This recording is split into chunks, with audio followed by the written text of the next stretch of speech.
Dear students, welcome to the third module. Third module is dealing with decision trees.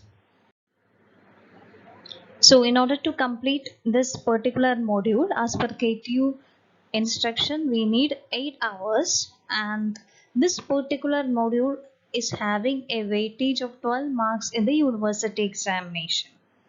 The main topics inside this particular module are classification using decision trees and rules. It involves divide and conquer strategy and decision tree algorithm. Another major topic is regression methods. So under this particular topic, simple linear regression, ordinary least square estimation, correlation, multiple linear regression. So these are the topics which covers this particular third module. Today we are entering into the first topic, classification using decision trees and rules, so that everybody can understand clearly what the decision situation is. So decision trees is a type of classification algorithm which is used for supervised learning. A decision tree is a tree in which each branch node represents a choice between a number of alternatives and each leaf node represents a decision. A node with outgoing edges is called an internal or test node. All other nodes are called leaves, and it's also known as terminal or decision nodes. So in case of this decision tree is a type of classification algorithm, and it comes under the supervised learning category. One important feature is that in decision tree we are choosing the most important feature as the root node. Then each branch node or internal node, it represents a decision which has mainly two alternatives. Leaf nodes holds the final decision. So we know that for a tree we are having a root node, some branching nodes are there and leaf nodes are there.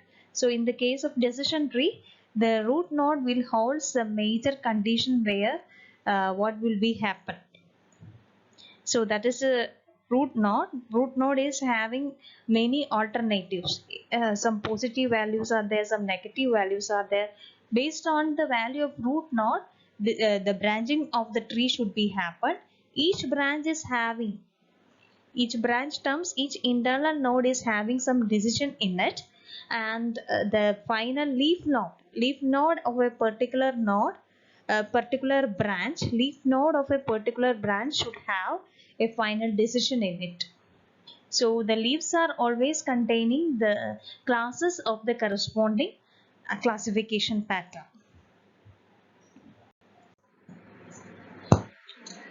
So what all are the major things in a decision tree? Root node is there, decision node is there, branches and leaf nodes. Root node means it is the topmost node in the decision tree architecture, which holds the most important feature which can be used for the classification. Then comes the decision node, choices to be made based on the attributes of the job. Then comes the branches. These are the potential outcomes of a decision like yes or no. And finally, leaf nodes. Leaf nodes are the final decision holders, and it is also known as the terminal nodes. Here we are having the picture of a particular decision tree structure. Root node is there. Some conditions are for splitting the root node. So first branch is having a particular decision and second branch is having another decision. Then based on the decision node, again two subcategories are there. One is termed or one is moved to a terminal node. Then the second one is again classified to another, it again moves to another decision.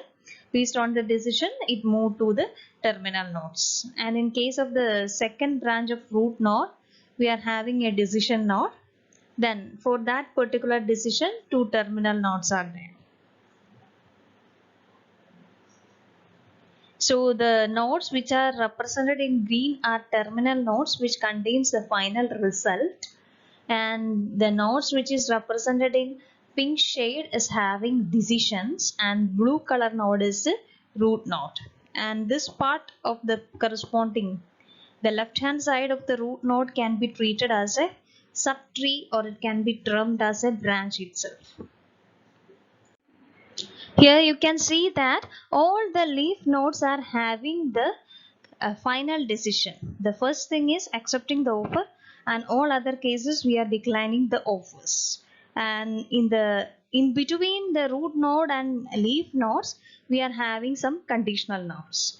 And in case of root node, that is the major attribute that we have to consider. So this is just an explanation of the previous decision tree. It predicts whether a job offer should be accepted. Root node, job offer to be considered begins at the root node.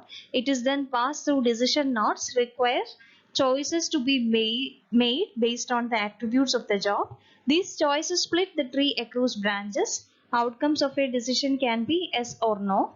More than two outcomes is also possible. In case a final decision can be made, the tree is terminated by leaf nodes.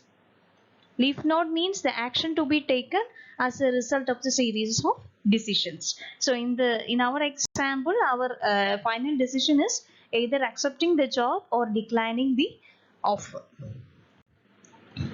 Now we can see what are the benefits of decision tree algorithms. After the model is created, many decision tree algorithms output the resulting structure in a human readable format. So this provides tremendous insight into how and why the model works or doesn't work well for a particular task. In the case of it should be mainly applicable in the case of future business practices. So decision key trees are easily understandable by persons, and it can be easily identified what the decision tree is speaking about, and it is mainly used for business purposes. Why decision trees are so popular? The construction of decision tree does not need any domain knowledge or parameter setting. Decision tree handles high dimensional data. The learning and classification of decision tree induction is a simple and fast process. And in general, decision tree classifiers have good accuracy. So why decision trees are so popular? It is because of its simplicity. Then no prior knowledge is required for constructing a decision tree. That is another important thing. It works with any number of features, and it is easy to create, and the process is very simple.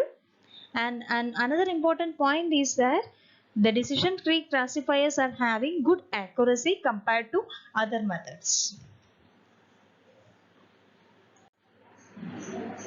Now we will see what are the limitations of decision trees. Learning a tree that classifies the training data perfectly may not lead to the tree with biggest generalization performance. There may be noise in the training data the tree is fitting.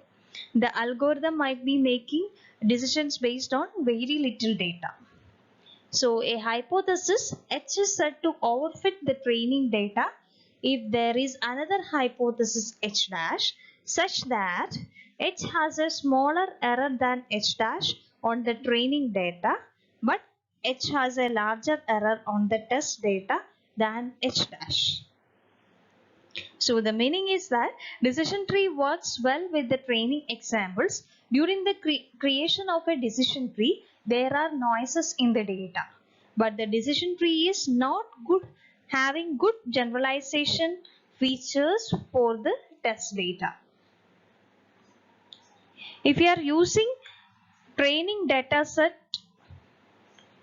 good accuracy is produced. Whereas if we provide test data, accuracy is not at all good compared to the corresponding training data.